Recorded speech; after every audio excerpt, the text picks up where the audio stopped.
Pernahkah kalian berpikir bagaimana rasanya hidup di bawah penjajahan yang berbeda hanya dalam kurun waktu beberapa tahun?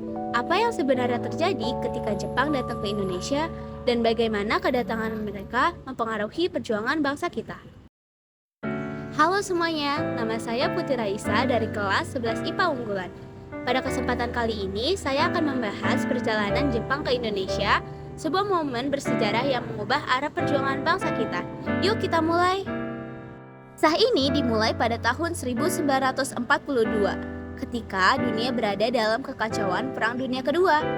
Di Asia, Jepang memulai ekspansinya dengan menduduki berbagai negara, termasuk Indonesia yang saat itu masih berada di bawah penjajahan Belanda.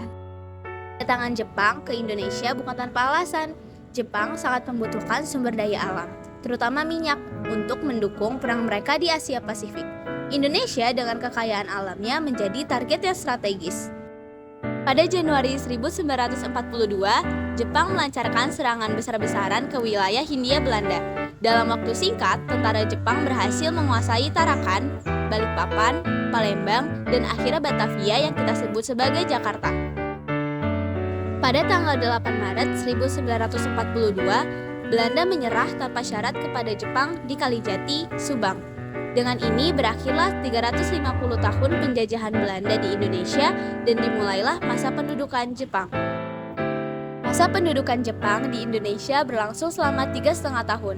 Meski singkat, dampaknya terasa besar. Jepang datang dan mengklaim sebagai saudara tua untuk membebaskan Indonesia dari penjajahan Barat. Tetapi pada kenyataannya, mereka juga mengeksploitasi rakyat dan sumber daya Indonesia. Kebijakan kerja paksa atau yang disebut dengan Romosha membuat rakyat menderita.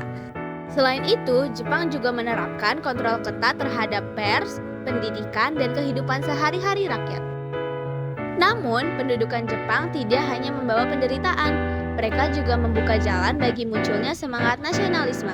Beberapa tokoh seperti Soekarno dan Hatta memanfaatkan situasi ini untuk memperjuangkan kemerdekaan. Pendudukan Jepang memang menjadi masa kelam, tetapi dari sanalah Indonesia belajar bersatu. Hingga akhirnya setelah kekalahan Jepang di Perang Dunia Kedua, pada tahun 1945, Indonesia memproklamasikan kemerdekaannya.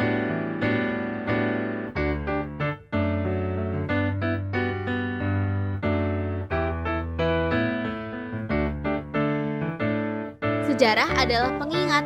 Dari penjajahan, kita belajar tentang arti perjuangan dan betapa berharganya kemerdekaan. Terima kasih telah menonton.